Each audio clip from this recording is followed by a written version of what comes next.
Katul ko ayo ang kifay mga day. Grabe, wala gid ko nag-expect, nagdahom in Bisaya na dili lang day ako ang naka-experience anang fungal infection. So murag ubay-ubay gid kay murag ubay-ubay gid pud ang ga-PM nako.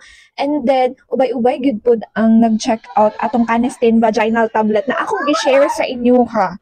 Kay yes, true. As in, nawala gid akong fungal infection within 4 days. Yes, kay katong Canesten na vaginal tablet is for 6 days siya. Dapat ha. But then, wala na ako natiwas og gamit. Kay within 4 days lang is na-disappear na gid ang kakatul sa akong kifay mga dayo niya. Pag nagbalik na gid sa dating normal discharge akong kifay mga dayo. Kasaba niya mga anak ko eh.